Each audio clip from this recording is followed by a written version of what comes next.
Good morning, everyone. Good morning. Seeing all the numbers coming through. We'll just get started in a minute or so. But I think in the meantime, while we're just kind of waiting for everyone, I think just for me, I just want to say hello, welcome to our webinar. Please, can I just ask you, just before we get started, to introduce yourself in the chat. Let us know where you're from. What are you looking forward to in terms of today's conversation? I think just based purely on some of the responses that I've been getting from our email reminder, this is a hot topic and this conversation is perfectly timed. It's now 1 minute past 9. I think let's get straight into it. So today we are going to be talking about changing the rules, the HR Professional's Guide to Navigating the Employment Equity Act. My name is Jackie Mapala. I'm the content producer for CHRO South Africa. It is great to have everyone here on this very, very cold Friday morning. Today we are discussing a significant transformation of the Employment Equity Act. And with this transformation comes a wave of new amendments, compliance challenges, and the looming risk of penalties. And I know that everybody's really worried about that. So this isn't just a policy update, it's a game changer for every HR professional steering the ship through workplace transformation.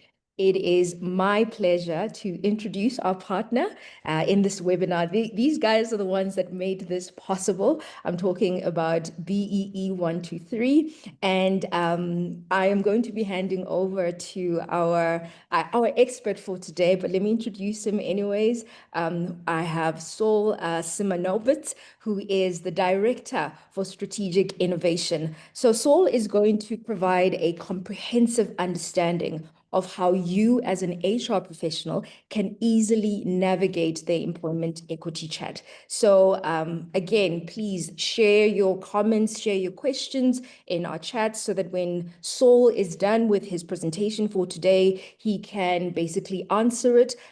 Just a couple of just reminders for everyone. Please try and set your chat to everyone so that you can see who is in the room. And I know for a lot of you, this is probably the question that you're going to be asking, which is the webinar recorded? Yes, it is recorded. So don't worry about asking for that. We're going to send it to you just a little bit later after we are done. So let's get started. It's my pleasure to hand over to Saul. Please, Saul, take it away. Thank you very much, Jackie, and fantastic to be participating in this event with the CHRO. And hi, everyone. You will note I'm also joined by my colleague Adele Francis. She is one of our employment equity subject matter experts, and she'll be joining us for the Q&A component of today's session. So today we're going to be focusing on the summary of the key amendments in relation to the Employment Equity Act. Just in terms of the agenda, we're going to give you an overview of the amendments. We're going to provide you with a short demonstration of the EE123 system. This is the tool we've built actually to practically assist clients to implement employment equity compliance. And then we're going to dedicate the last 15 minutes to questions and answers. So I think an important place to start when we are discussing employment equity is the rationale for why the change. The Employment Equity Act has in fact been in place for 27 years. It was originally gazetted in 1998. And I think the government took stock as to, after all this time, has it in fact been an effective mechanism for driving the change, driving the transformation that it had been intended to.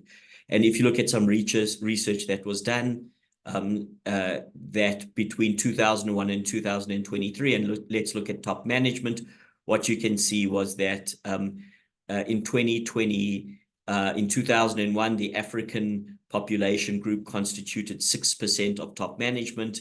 By 2023, it had only risen by 11% to 17%. So effectively half a percentage a year. If you look at population demographics per the EAPs, the African population groups are at 80% of the population. So certainly we've not seen the traction that the Act has intended, and I think that's the rationale for the change. And I think especially at the more senior levels within our workforces. If we then look at the history of the Employment Equity Act, so there's a couple of components to it. There's the Act itself, and obviously now we've seen the EE Amendment Act, a couple of iterations of that, but as of January this year, so as of January 2025, it has been signed and promulgated and is in effect. So the Employment Equity Acts are in effect. We then have the regulations. So the regulations are effectively provide a lot of the rule or the detail as to how the Act needs to be implemented. Specifically of relevance are the sectorial targets and the updated EEA forms. And there were a number of iterations and versions of the regulations. There were a number of public participation processes. But as of April this year, as of April 2025, the final regulations and the final sectoral targets have been published. So all of the pieces to the puzzle are now in place. There is nothing additional holding us back in terms of being able to properly put our plans together and implement. Then we have the codes of good practice, and these obviously have always been in place, but the codes of good practice are effectively a set of guidelines as to how we need to practically and effectively implement our plans, disabilities, and our policies and practices. Okay, importantly, the reporting window. So the reporting window is going to be exactly as before, 1 September 2025 to 15th of January 2026. Importantly, however, when you are reporting, it will be based on the new EE Amendment Act. So what this means is that all your previous plans are scrapped, no matter where you were in the process. Year 2 of 4, year 1 of 3, irrelevant. All of those previous plans are scrapped. Everyone has to enter into a fresh, brand new plan based on the amendments. Colleagues, this is 3 months and 14 days. It's very, very soon. It's really scary. I think we really need to start applying our minds as to the amendments, putting in place our new plans, getting our targets set, and the like. They have also indicated that the period of the plan will run from 1st of September 2025 to 31st of August 2030. So everyone will be on a 5-year plan. As they do every year, the Department of Employment and Labour are running their regular road shows. And the focus, obviously, this year, there'll be a lot of input around the new Employment Equity Act, given the change that is coming. All right, so let's then dive into what some of the key amendments are. So the first thing we're going to look at is who is subject to this act. So who qualifies as a designated employer? So per the original definition, some things have remained the same, though there is effectively one significant change. So more than 50 employees, exactly as before, remains unchanged. Municipalities, exactly as before, remains unchanged. Organs of state, excluding the National Defence Force, National Intelligence Agency, and the Secret Service, exactly as before. Employers bound by collective agreement, exactly as before. What has changed is the industry turnover threshold. So if you recall in the past, if you had less than 50 employees, but your turnover threshold was in excess of the published table, you were still deemed a designated employer and bound to comply. So what you can see here, for example, is if you're in the agriculture space and you had a turnover of more than 6 million rand, irrespective of how many employees you have, even if below 50, you are bound to comply. Or if you are mining and quarrying at 22.5 million rand, you are bound to comply. What this means effectively, if we look at the numbers, is the number of designated employers previously per the original act or per the previous version of the act, 29,269. With the amendments, 15,687 businesses and organizations now need to comply. That means 13,582 businesses or organizations now no longer need to comply, because obviously they were below the 50 employees but above the turnover threshold, which has now fallen away. I don't think this is a bad thing necessarily, because obviously those are all smaller businesses. We know with the amendments, really difficult to comply. The sectoral targets are tricky. You have to achieve, your sub-targets across all the different designated groups. And, if you're a smaller business with low number of employees, very, very difficult. So it does relieve an administrative burden, a functional burden on those smaller companies.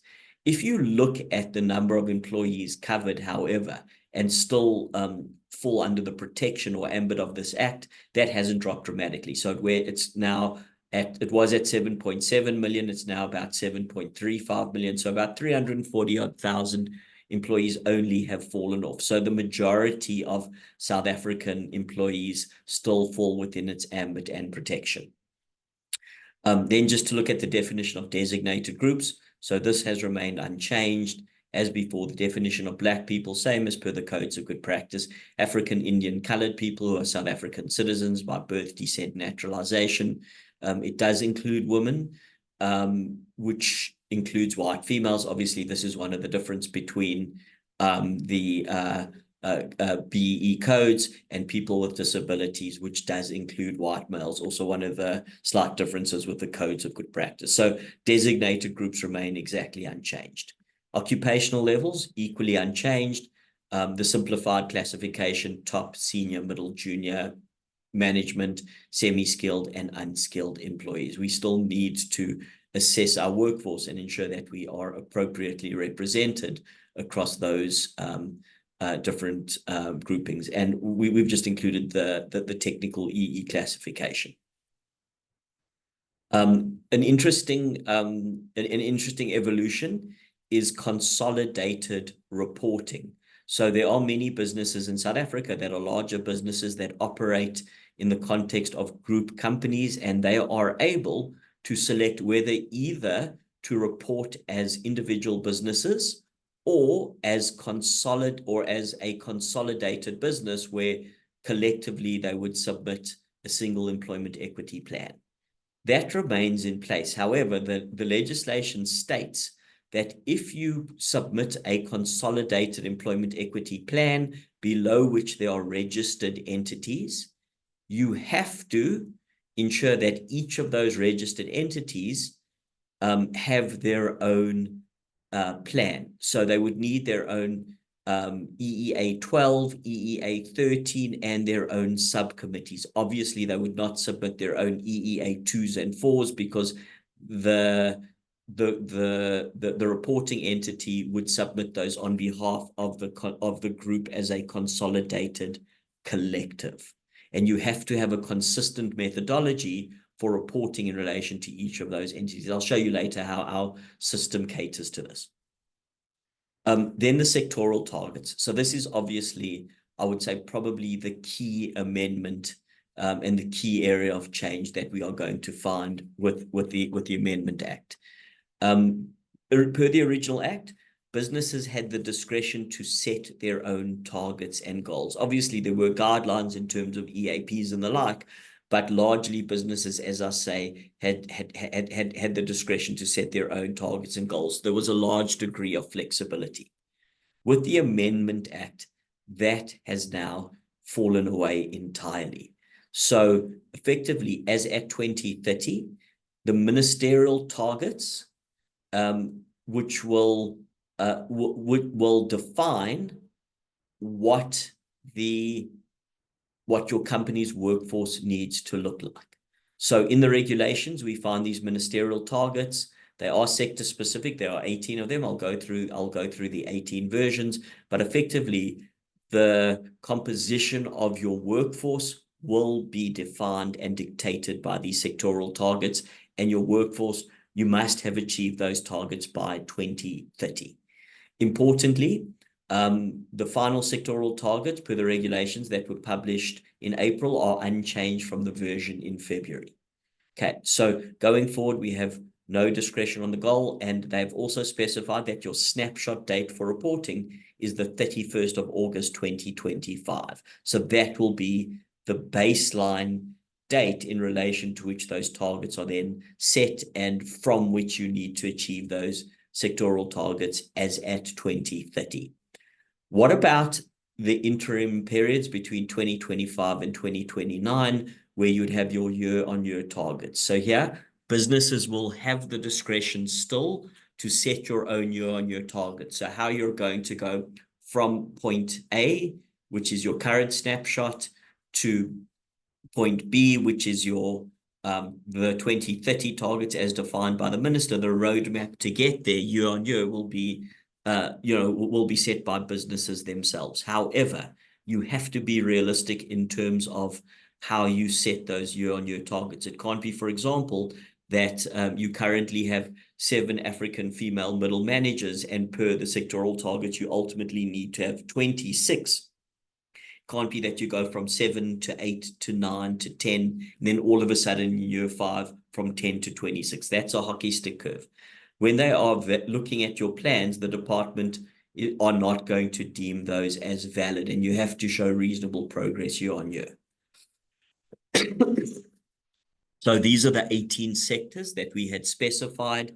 So what businesses need to do is to look what sector you fall within. Each of these have different published sectoral targets, and ultimately then you need to achieve your target based on your particular sector. Where this does become a little bit challenging is, a lot of sectors are lumped together. And it does become quite difficult because, some of the industries within some of the sectors are very, very different. So we, for example, ran a workshop earlier this week with the advertising industry, and they are lumped together with information and communication. So kind of telecom companies also, and the like. So it does make it quite tricky across sub-industries, where there are obviously different levels of skill set transformation and the like. But these are effectively the 18 sectors. Right, then sectoral targets. This is where we find quite a lot of complexity has been introduced. So for whatever particular reason, they have changed the way that they publish the targets. Before the designated groups, it was quite clearly specified your sub-targets for African males, African females, colored females, Indian males, Indian females. What they have now done is they have aggregated the targets for the designated group into one aggregated or lump sum figure. So what you can see here, for example, we're looking at accommodation and food services activities. For top management, the target for all designated groups together is 18.6% in the male category. However, you as business would still need to break that down into your sub-targets for each of your sub-designated groups. So this would be broken down into a sub-target for African male top managers, for colored males, for Indian males, etc. How you break it down becomes really complex. What you need to do is you need to apply the EAP figures to kind of work out how this is ventilated, but you can't apply the EAP figures as they stand. Why? Because within the EAP figures, there are non-designated groups as well.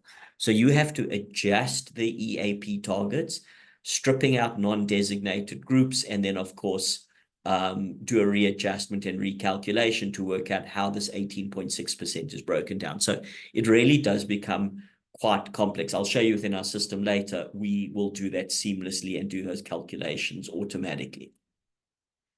All right, so this is another big one. So the codes or the legislation specifies you have to comply with the sectoral targets and your work, and you have to achieve those. The only reason that they will accept for not having achieved that is one of 7 deviation reasons, and there are 7 justifiable deviation grounds. So if you haven't met the targets, the only way you can defend not having met the targets is based on one of these 7 justifiable deviation grounds. These are insufficient recruitment opportunities, insufficient promotion opportunities, insufficient target individuals from designated groups with relevant qualification, skills, and experience, a CCMA award or court order, transfer of business, mergers and acquisitions, and impact on business economic circumstances. Importantly, when you do submit into the portal and you have failed to meet a target and you said the reason I haven't achieved it or met it is because one of these reasons, if you ever get inspected, they're not going to take it at face value that okay, that's a valid reason. You will have to substantiate it with a file of evidence, and they're going to interrogate that your reason is indeed valid. So I think this becomes really important. This is going to be the evolution, in my view, of employment equity compliance, where before it was about your plan and reporting, and obviously that will remain in place. But now there's going to be a lot of proactive work that you will need to do on an ongoing basis, where every time, for example, there's a recruitment intervention or a recruitment within your organization, have you followed the legislation? Is it in line with your plan? If not, why not? And input those deviation grounds. And you need to have that file of evidence as an important store of your IP. Another key amendment is the Certificate of Employment Equity Compliance. So this becomes a key document, and I'll show you what the implications will be just now of this not being issued. So there are 4 criteria for this to be issued, all 4 of which need to be in place. Your numerical targets need to have been met, or if you fail to meet the numerical targets, you've provided your reasonable justifiable grounds. You've submitted your EEA 2s and 4s. There is no finding by the CCMA court within the previous 12 months of unfair discrimination, and no award by the CCMA for failing to pay minimum wage. So all 4 of these need to be in place for designated employers. For non-designated employers, obviously, they would not need to comply with number 1 and number 2 because they are not designated. They would still, however, need to submit numbers 3 and 4 into the portal in a version, confirming that they don't have the findings or the minimum wage has been met. So this is our suggestion to businesses who were previously designated employees, but now are no longer because they're below 50. For now, don't deregister. You will still need the certificate of compliance. It will be quite a simple process. So what is the consequences of not having the certificate of compliance issued? It's quite significant. Firstly, public sector exclusion. So you will not be able to do any business with public sector if you do not have this certificate of compliance. They will be prohibited from contracting with you. So for those businesses who do lots of work in the public sector, it could be a big problem or a big challenge without this certificate of compliance. So that is absolute in terms of the legislation. What we see almost certainly will emerge is amongst private sector organizations, although not legislated. I think especially amongst the larger ones, they will almost certainly make this a requirement of their procurement and onboarding. So same as we see these larger corporates, you have to have a B certificate, you have to have a tax clearance certificate, etc. You will need that employment equity certificate of compliance. Okay, but that's not legislated, but we think that will come in practice. Then the second significant impact that we think will likely happen as well is that there's going to be a link to the BE scorecard in terms of the management control element, where in order to score any points on the scorecard for the management control element, it will be a prerequisite to have the certificate of employment equity compliance. So exactly the same as we see with skills development, in order to get any points, you have to have submitted your skills to the relevant CETA. Those submissions to get any points, we see something similar likely to happen here. This isn't legislated yet, but there are talks behind the scenes between the BBBE Commissioner and the Employment Equity Commissioner, and almost certainly it's coming. Then penalties. The penalties are exactly as they had been before.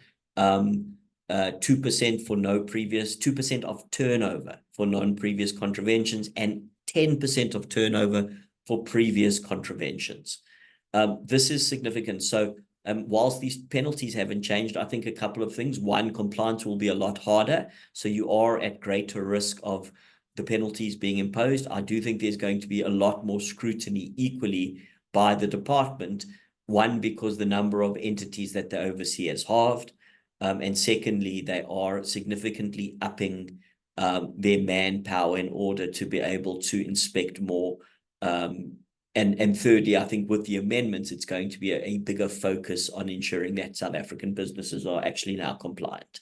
So if you were to ask me what is the biggest business risk in South Africa at the moment for corporate South Africa, I would suggest almost certainly it's the Employment Equity Act and compliance. And I think for those of you in HR, I think often CEOs and CFOs have the sense that it's an HR issue and they'll sort it out there.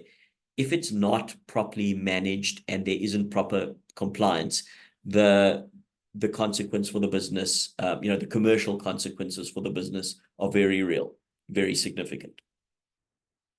Some of the other key amendments, there have been changes to the EEA forms. Without going into any kind of detail, as I say, we will send you these slides. There's been updates to the EE1, 2s, 4s, 12s, 13s. A lot of it incorporates the changes that we had discussed now. So, for example, the justifiable reasons, the sectoral targets and goals, and obviously your planning to meet these new targets, new barrier categories, updated reporting requirements, and the likes. There are also some new forms that have been added. Many of these relate to that Employment Equity Certificate of Compliance, as you can see. All right, so that was an overview to the legislation. And as I said, we will dedicate the last 15 minutes to Q&A. So that was very theoretical. That was the first part of the presentation. The second part is going to be entirely practical, where, all right, well, how do we actually comply? What tools are available to support us in this regard? So we're going to take you through the system that we've built as EE123 in that regard. So we're a company called BEE123. What we do is we facilitate compliance for legislation that has transformation outcomes and objectives, specifically BBBE and EE. How do we do that? Through software. Really powerful products, which I'm going to show you. Load your data, know where you are, planning, gaps, dashboards, analytics, automation, reporting. Equally, if required, we've got a team of expert consultants and then scorecard solutions. So this is more on the BEE side, where we can help you implement projects, programs, and initiatives for skills, ESD, SED, and the like. Where are we positioned in the market? We are, and I would say by quite a significant margin, the leading player in South Africa in terms of compliance platforms. We've been around for 15 years. We've got more than 500 clients who use this platform, more than 5,000 users. We ourselves are a level 1 Black-owned, Black women-owned business, about 80 staff members across a number of structured specialist teams, and lots of depth of expertise in the domain BE and EE. So not just a software company, we have one of the largest in-house consulting units in South Africa. If we look at some of the clients that use our platform, as you can see, we really have become the de facto standard in terms of compliance platforms in South Africa, used by many hundreds of organizations across every single industry. If we then look at where our platform gets interesting, so whilst there are a number of different compliance areas in South Africa that have similar objectives or themes, many of them are entirely different in application. So different pieces of legislation overseen by different government departments, different reporting requirements, and usually different reporting periods, but the underlying data required for reporting is exactly the same. So we've created a singular platform where the relevant data would feed into the appropriate module. BEE, we're working on WSP, but it is modularized. So if your interest, for example, is only on EE, no compulsion to take any of our other modules. And obviously what we're focusing on today is our EE module. I'm going to give you a taste of that just now. It's a cloud-based product, facilitates the way the world works in a post-COVID world, partially from home, partially from the office, and entirely secure. So this inherently sensitive, privileged data, salaries, payslips, etc., is housed and transmitted in a secure environment. So definitely best practice in that regard, fully POPI compliant as well. The benefits of having a compliance platform: everything is automated and systematized, dashboards, you're in control. You can manage a lot more in-house. You can run your own scenarios. You can generate your reports. You can be more proactive throughout the year. It's always up to date with whatever legislative amendments there might be, which are frequent and often in this space. As you log in, it's always up to date, time saving and cost saving through efficiencies, and obviously the centralization of your intellectual property, especially important in the context of a 5-year plan where people come and go. So all the data remains in place. It's the company system, the company's data, and the user, the custodians from time to time. If we then look at what we offer in terms of our EE123 module, and so in terms of the employment equity compliance there's the software itself, which I'm going to show you briefly now. Full software training, how the tool works, how to load your data, our online academy, which is a repository of digital training content in a curated library, full software implementation, full data support, and technical support. All right, then let's get into the system demo itself. Short overview in the next 15 minutes before we take our questions. So I'm just going to give you a taste of it. Obviously, for those of you who want something more comprehensive, very happy to set up individual demos with yourselves and your relevant colleagues, and happy to take you through it more comprehensively. Obviously, today, with the time available, it's just to give you a sense of what's possible. So let's start with the employment equity module and getting your data into the tool. And let me show you how simple this is. Obviously, the data is going to reside in your payroll and HR system. So that will always be the source. So it's a function of how do you get the data into the tool, and it's via a simple CSV upload. And as you can see, it's the stock standard data you're going to find in your payroll and HR system: ID number, employee code, first name, surname, and the like. As I said, there's extensive training upfront, ongoing training, ongoing technical support. So data's made its way into the tool. There's also extensive user access control. Obviously, for example, salaries are always sensitive and privileged. So there'd be a super user, and they can define what rights of access colleagues will have, either into, if you've got multiple licenses or scorecards per company, someone from one company can only see that company, or someone from the group can see the whole, all of the entities, and then segmentation across people, view and or edit, and salaries. Very strong user access control there. Not only will someone who's not authorized to see a salary never see the salary figure itself, they will never see any calculation that uses a salary within it. Then just to show you our document repository. So this is a repository that you can custom build yourself as a central store of IP, either for internal use, or if you ever get audited or inspected by the department, it's all available and easy to access. Things like policies and procedures, and you can list those, and you can see there's an upload, or things like your signed EE submissions or plans or training registers. Really, it's a blank canvas. You could add whatever you want in whatever sections. All right, let's go into the licenses themselves. So this is where you would have we call them scorecards, but they're effectively licenses. Depending on the structure of your organization, the majority of businesses would only need one license because it's one company that reports. Other businesses who have larger, more complex reporting structures may need a number of different licenses, either because they are each designated groups and report independently, or they are a registered entity, part of a bigger group. As we've seen from the legislation, they themselves would need to kind of track and manage this. So we've got different pricing structures, different licensing structures to accommodate that. Okay, let's get into the tool itself. Okay, so data has been loaded, and now the majority of the work has been done. What we can see here is, before we even get into employment equity reporting, are these dashboards. Where I think businesses often miss an opportunity is there's a huge amount of richness in the data required for employment equity reporting, but that's often not accessed or utilized. Employment equity reporting is often reduced to an Excel spreadsheet or those EE submissions, and we don't get the insights from the data. And we do live in the data age, and it's critical to access the data in that fashion for informed and strategic decision making. So what's nice about our systems, you can actually pull your data at any point in time. Let's say in this instance, as at the 31st of December, and you can see how it renders dynamically. Different views depend on how you like to ingest your data. And then, you're starting to see trend, you're starting to see a picture, and the ability to drill down. Who, for example, are these junior management Indian females? Drill down, you can see exactly who they are. Drill one level deeper, and you're at their profile. All of these are customizable. So for example, if you only want to see females, it will all render dynamically, and whatever basis you want. In all of these dashboards, you can generate into PowerPoint reporting. An overview of what your staff complement looks like at all levels or at senior levels, the ability to drill down one level deeper. So as you can see, you see trend, you see a story, obviously some specific reporting requirements of the Employment Equity Act, recruitment, promotion, termination. But when you see it visually like this, it's not static in terms of those EAP tables. There's a picture, there's trend. Interesting. Who are these 8 semi-skilled African males that we recruited? Drill down another level, and you're at their individual profile. Exactly the same with your income differentials. You can see the trend, you can drill down, etc. All right, let's then get into your employment equity planning itself. So we're going to start with general information. This is a setup page. This is critical because, as we said, everyone has to create a brand new, fresh 5-year plan, and this is the foundation for that. And this setup page is key. It also facilitates automated EE reporting. So, it could be national or provincial EAPs. Let's pick any sector. Let's use manufacturing as the example.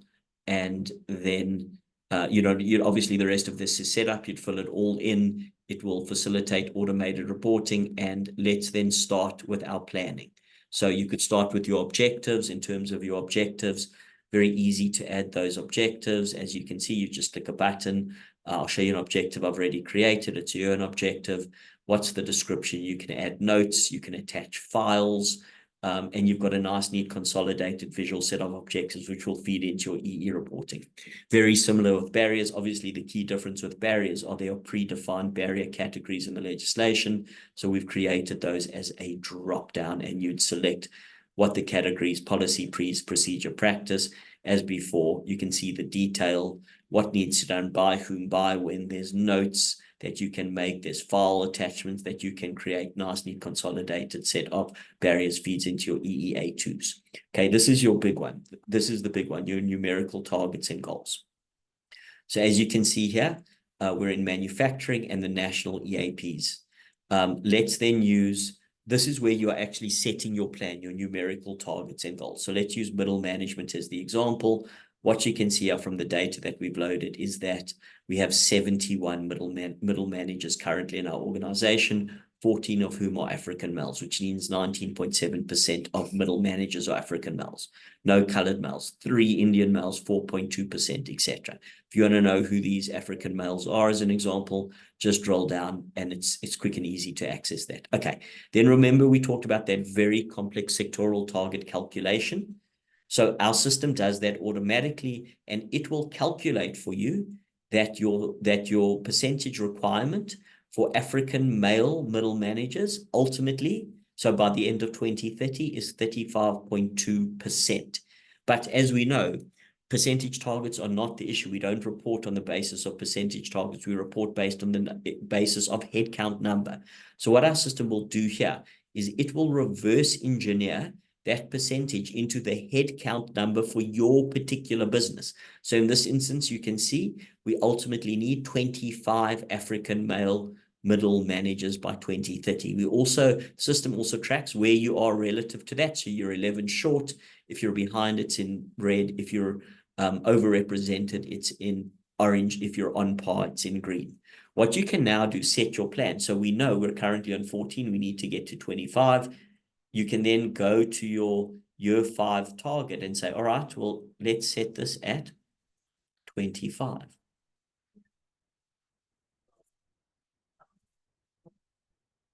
And, you'd obviously then go year by year and set it, you're going to go from your 14 to your 16 in year 1, to your 18 in year 2, and progressively how you're going to get there.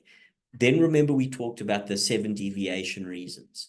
So this is where you would input those if indeed you are unable to achieve that sectoral target. As you can see, it's a drop down of which of the 7 applies. A detailed section where you can input your narrative, your description, your rationale, and upload as many supporting documents to support it as you want. I think, what employment equity compliance, there's going to be a big focus on these deviation reasons. We know that the sectoral targets are very stretched. We know we don't have the skills base to achieve them, and certainly 5 years is probably not enough time to build that skills base.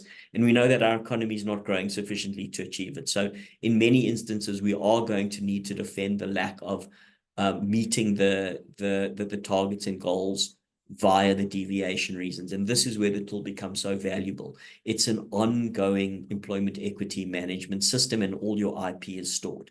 And you would obviously then set your targets and goals for all your demographics, for all your different years, and track it accordingly. And it's neat, it's color-coded, it's accurate, etc. Then in terms of your employees, you're also able to kind of search and interrogate how you're going to achieve it. And so, for example, let's say you're looking for African female junior middle managers. You can say, all right, well, who are our African female junior managers currently who we might look to accelerate? You could even do things like age ranges, so who's approaching retirement, and you can search amongst your people and say, all right, we've got 18 or 38 prospective people who we might want to put on an accelerated development plan. Just to show you additional, and without going into any kind of detail, the way we've built this tool is very systematic. And if you just go through it tab by tab, and you fill in what you need to fill in, and you tick what you need to tick, you will be compliant. Your EEA2 is automatically generated into the table. Many of you will do this manually. Some of you will use a tool like Sage or the like. What's nice about our tool is the ability to drill down, and when sometimes the data doesn't feel right on these tables, instead of being an investigator, private detective, you can just drill down and say, that's why the data didn't feel right. Sorry, Saul. Just a gentle reminder that you have 4 minutes until Q&A, okay? Thank you, Jackie. Similarly with your EEA4s, your remuneration, we know how tricky and complex this can be. People come and go partway through the year, so there's very complex prorating calculations. People receive incentives, bonuses, increases, others don't. So it's a bit of a nightmare to manage this. Our system not only does the calculation, obviously it also gives you the insights behind it, and literally within 2 clicks, you're able to get to the granularity of their salaries with full user access control. All the statistical stuff you need to report on, it not only does the calculation for you, but gives you insights into who the sample set are behind that. So who your top 10% of earners are, as well as obviously the calculation. Same for your bottom 10%. As I said, with full user access control, your median, your vertical gaps. Committee is really important to ensure that you have proper committees in place. So this is where you'd have a table of who all the committee members are, the constituencies they represent. You can upload supporting documents like appointment letters. You can you can store all your minutes. You can even add minutes within this tool, and we've got suggested agenda items.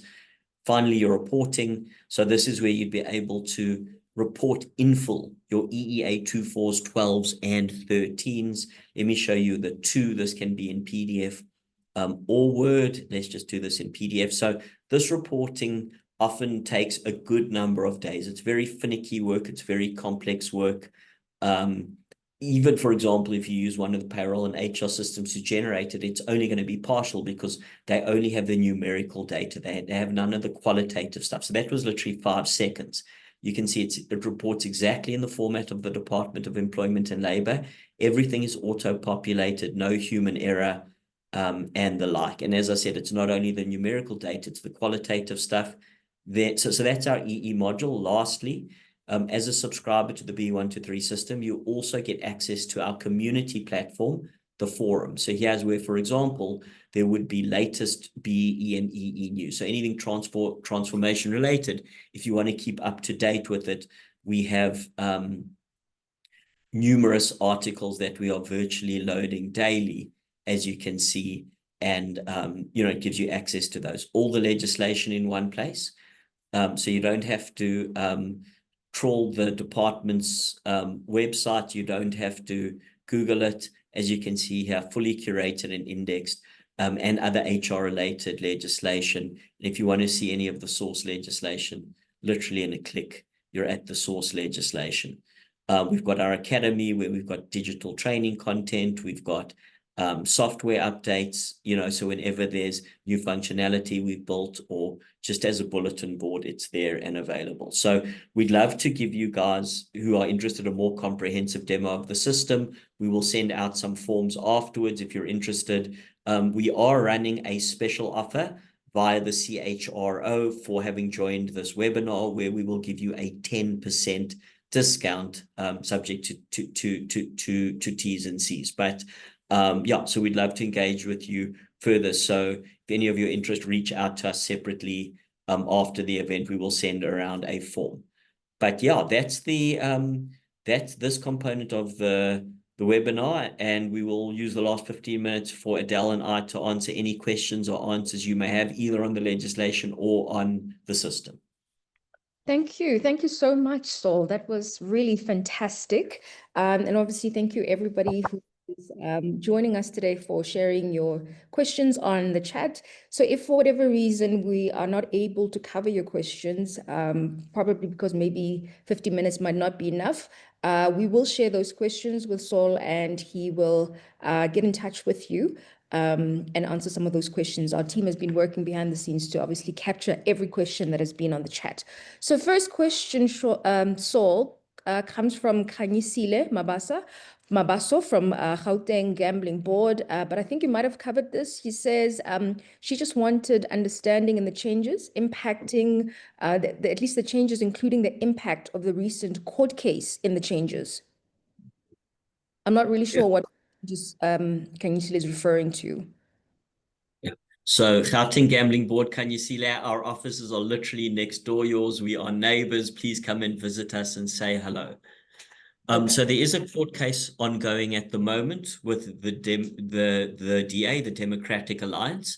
I think important to note, they are not challenging the legislation as a whole. They are challenging certain provisions within the legislation. Judgment has been reserved, and what they are effectively challenging is some of the sectoral targets and whether it's a requirement or kind of almost a guideline, because they argue that effectively it makes it very difficult for certain demographic groupings, specifically colored people in the Western Cape, Indian people in KZN, to kind of meet those targets, and they may be deemed the unfortunate unintended victims of this legislation. In our view, even if successful, there might be a tweak or adjustment to the legislation, but the legislation will remain in place. As we say, judgment has been reserved. And my advice, my practical advice to the audience is comply. You have to comply. The legislation's in place. It's published. If anything changes, you'll tweak and adjust. But don't hold out thinking or praying, as some of us do, because we are a bit overwhelmed by this and the change that's required, that, well, let's just wait until this is in place. I think you need to act now. Adele, I don't know if you've got anything to add to that. No, comfortable with that, Saul. Okay, so just a heads up, Adele and Saul, because I know we want to get through as many questions as we possibly can. Because we're looking at about probably more than 15 questions here. So let's. For Sheila from Salga, I want to understand the amendments so that I will be well equipped during reporting times. That's Sheila. Yeah, so I think we did give an overview of the amendments. We will share these slides as we say. We also run our own breakfasts on an ongoing basis. We are looking to collaborate with the CHRO further, where we will have a number of other forums such as this, but we will go into a lot more detail, and we'll certainly invite you to attend those. But I think the highlights are as contained in the presentation, and we'll email those to you afterwards. Perfect. Anything you want to add, Chanel? Adele? No, comfortable. Perfect. Chanel Sparks wants to know, where do you get the updated codes of good practice for EEE? I had a look on the DOL website, but couldn't find it. Perfect. I'll take that one, Saul. So in terms of the updated regulations, they are available on the Department of Labor website. You just have to go into the actual documentation and publications. However, they are going to be available as well on the BE123 system if you are a member already. Alternatively, you can just follow the prompts on the Department of Labor website into the documentation, into the publications, and then into the employment equity folder. So they are available. And there's also a bit of a shortcut I've seen yesterday on the actual website. Perfect. Yapi wants to know if there is flexibility on doing consolidated or non-consolidated reporting. Does that not just create a loophole for companies to be classified as exempted by merely creating additional companies within the group? Okay. Perfect. So in terms of the consolidated reporting, it's been a practice for some time since the 2014 regulations, but it's become even more stringent now, where they want to ensure if there is consolidated reporting that the smaller registered entities within the group also comply, because of the bigger group we need to ensure that we're going through the consultation process and there is active employment equity awareness and consultation occurring within the smaller registered entities as well. So in terms of consolidating as a group, sometimes I know I've read through the comments as well, it can be a bit of risky business.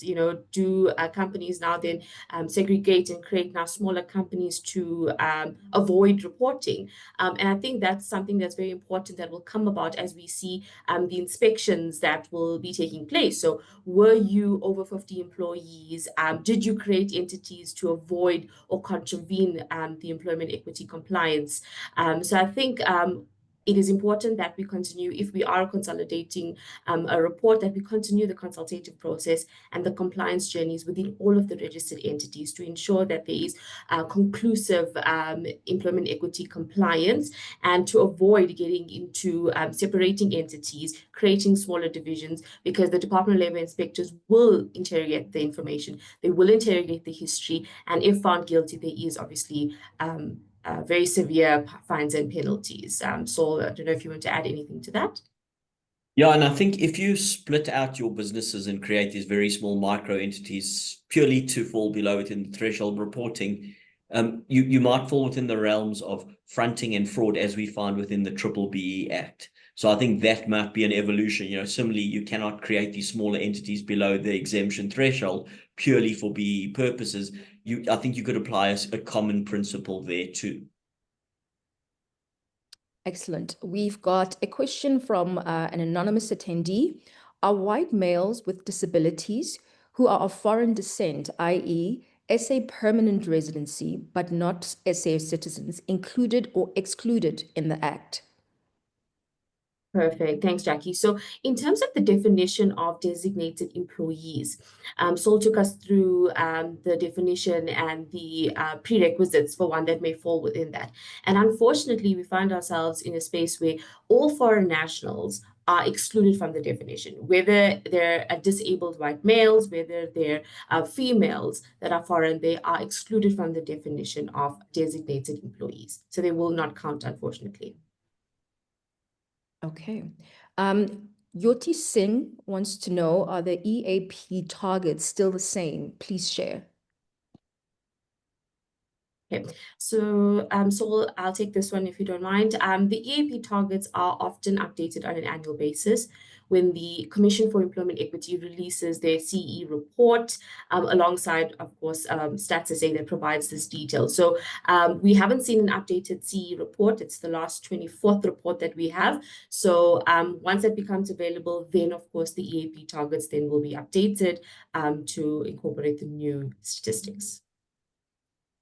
Yeah, just to add further to that, I think what's important to note is with the employment equity plan, there's a brand new 5-year plan that everyone needs to create. So obviously the EEA targets inform relative to the sectoral targets what your plan needs to look like for the next 5 years. So as far as we understand it, even though the EAP targets evolve every year per the CEE report, effectively, as they stand now relative to the current sectoral targets, that set of targets will then be locked in as your 5-year targets. It's not going to be as they evolve, then every year your new 5-year target will need to evolve accordingly. That's as far as we understand it at the moment. So different to BEE, where obviously all the time as an EAP target gets updated, your BEE targets shift. So Natasha Dooley wants to know, kindly advise if we will be monitored and evaluated on current status at 31 August 2025. Will we be audited on the previous plans? And if not, is there any communication from the DOEL stating previous plans no longer apply? Whether they no longer apply, I guess that's what they were trying to say. Perfect. So in terms of the current status, so when the regulations were gazetted in April, we've got the mandated plan period, which is, of course, the 1st of September 2025 to the 31st of August 2030. So that 5-year period, which means that from the 15th of April to the 31st of August, the process of updating and aligning ourselves to this new plan period for the next 5 years is underway. So your previous plan, if it's not aligned to the sectoral targets, if it's not aligned to the new regulations, as Saul shared with us earlier, they've been updated forms. So all forms, your analysis forms, which is the EA12, your EA13, which is your plan, those EA4s and 2s, those have been repealed, the old forms. So what this means is that we will have to ensure we engage. So basically the EE plan that is currently valid till the 31st of August is not going to be applicable now because of the new forms. So we should be gearing up, as Saul indicated, 3 months and 14 days, gearing up to align ourselves to the new plan with the new sectoral targets and then the new analysis as well. So it's actually invalid at this stage, and we've got up until the 31st of August to get ready to implement, communicate, and sign off on the new plan. Okay. Should I move on to the next question? Go ahead. Okay, thank you. Mabusetsa wants to find out, in which sector does the service providers belong to?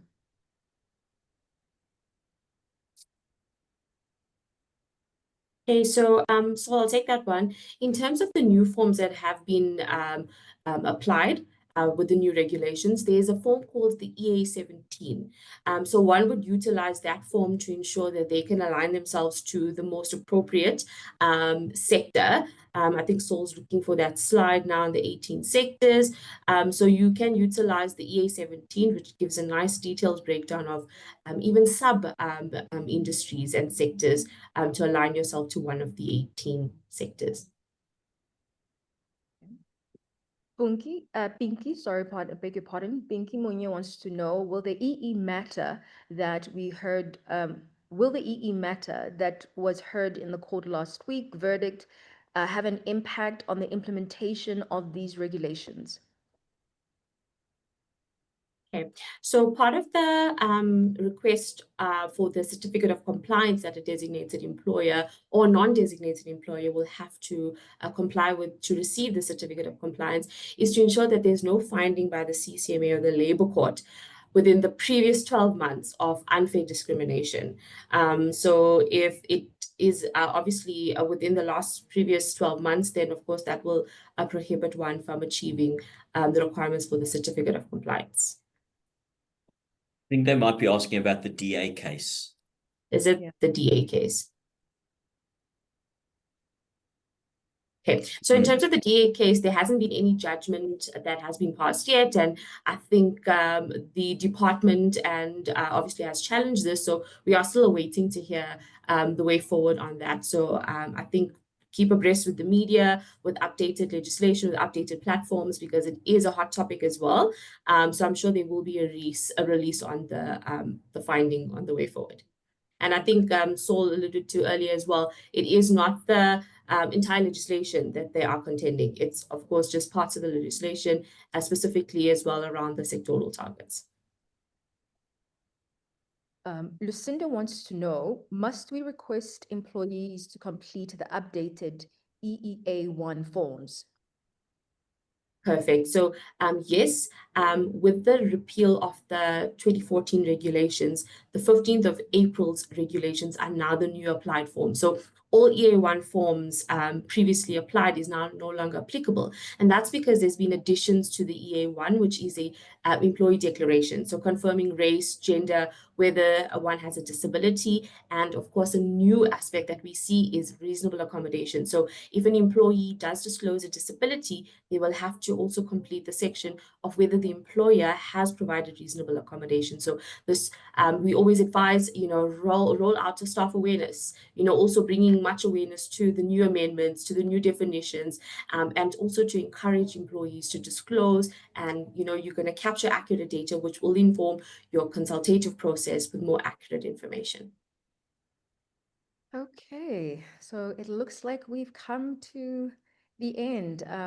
Yeah, I just got a message to say look, we're going to have to wrap up, but thank you so much to Saul as well as Adele for really being able to give so much insight in such a very, very important conversation. And obviously a big thank you for everyone for joining in. I hope it was insightful and helpful to just some of the key strategic decisions that you need to make around this particular topic.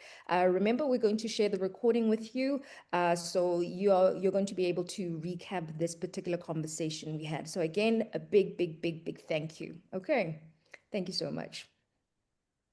Thank you, Jackie, and thank you to all the colleagues who attended. Thank you so much, everyone. Have a lovely Friday. Lovely Friday. Bye, everyone. Bye.